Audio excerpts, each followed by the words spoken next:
సమాచారం మా ప్రతినిధి రత్నకుమార్ అందిస్తారు. రత్నకుమార్, మొత్తానికి తెలంగాణలో కూడా అక్రమంగా ఉండే పాకిస్తానీలు తరిమికొట్టే పని అయితే డీజీపీ ప్రారంభించారు. మరి దీని మీద మరిన్ని అప్డేట్స్. రీనా, చిత్తులు మారి నక్కలా ప్రవర్తిస్తూ గుంట నక్కలాగా వెనకాల ఉండి సంఘ విద్రోహ శక్తులు ఉగ్రవాదులను దేశం మీదకు పంపిస్తున్నటువంటి పాకిస్తానీల భరతం పట్టేందుకు భారత యంత్రాంగం సిద్ధమైంది.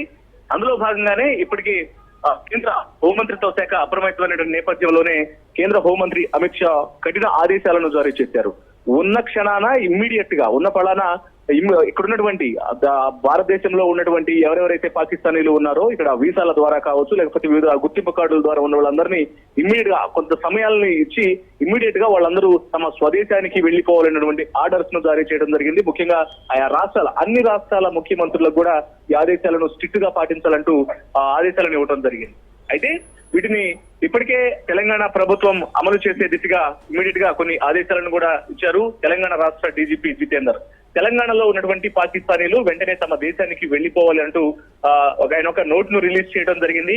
పాకిస్తానీల వీసాలు 27వ తారీఖు తర్వాత అసలు పనిచేయవు, ఈలోగానే వాళ్ళంతా దేశం విడిచి వెళ్లిపోవాలి అనేటువంటి కఠినటువంటి ఆదేశాలను కూడా సూచనలు చేశారు. మెడికల్ వీసాల మీద ఉన్న వారికి ఏప్రిల్ 29వ తేదీ వరకు మాత్రమే గడువు ఉంటుంది. అంటే వీసాలు నార్మల్ వీసాలు ఉన్న వాళ్ళకి 27వ తారీఖు వరకు గడువిస్తే మెడికల్ వీసాలు ఉన్న వాళ్ళకి ఇంకొక 2 రోజుల పాటు ఎక్స్టెన్షన్ ఇచ్చారు. అంటే ఇంకొక 2 రోజుల తర్వాత వాళ్ళు ఇమీడియట్ గా దేశం వదిలి వెళ్లిపోవాలి. ఇక లాంగ్ టర్మ్ వీసాలు కలిగి ఉన్న వారు మాత్రం ఎటువంటి నిబంధన అనేది వాళ్లకు వర్తించదు, తక్షణమే వాళ్ళు దేశం విడిచి వెళ్లిపోవాలి అంటూ కూడా ఒక నోట్ ను రిలీజ్ చేయడం జరిగింది. పాకిస్తానీలు తమ దేశానికి వెళ్ళాలి కాబట్టి వాళ్ళు అటారీ బార్డర్ నుంచి వెళ్ళొచ్చు. ఈ నెల 30 వరకు అటారీ బార్డర్ తెరుచుకొని ఉంటుంది. కేంద్ర ప్రభుత్వ నిబంధనల ప్రకారం పాకిస్తానీలు తమ దేశానికి వెళ్లిపోవాలి అంటూ కూడా తెలియజేశారు. ఒకవేళ అక్రమంగా తెలంగాణలో ఉంటే న్యాయపరంగా చర్యలు ఉంటాయి అనేటువంటి విషయాలను కూడా మెన్షన్ చేయడం జరిగింది ఇక నోట్ల ద్వారా. సో దీన్ని బట్టి ఇక ప్రస్తుతం తెలంగాణ రాష్ట్రం అప్రమత్తమైంది.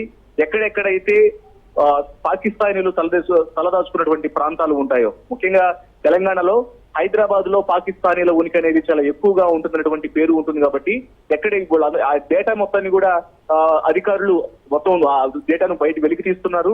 దాని ద్వారా ఖచ్చితంగా వాళ్ళని అప్రమత్తం చేయడం జరుగుతుంటుంది. ఇచ్చినటువంటి గడువు 27వ తారీఖు మెడికల్ వీసాలు ఉన్న వాళ్ళకి 29వ తారీఖు, ఈ 2 రోజుల్లోగా ఇమీడియట్ గా వెళ్లిపోవాల్సినటువంటి అవసరం ఉంటుంది. ఒకవేళ లాంగ్ టర్మ్ వీసాలను కలిగి ఉంటే మాత్రం అవేవి వర్తించవు కాబట్టి తక్షణమే దేశం విడిచి వెళ్లిపోవాలి. సో వీటన్నిటికి సంబంధించి రికార్డుల పరిశీలన జరుగుతోంది. ఇమీడియట్ గా వాళ్లే స్వచ్ఛందంగా వెళ్లిపోవాలి అంటూ కూడా అటారీ బార్డర్ ద్వారా తెలంగాణ డీజీపీ జితేందర్ ఆదేశాలను జారీ చేయడం జరిగింది. Right Ratnakumar, thank you.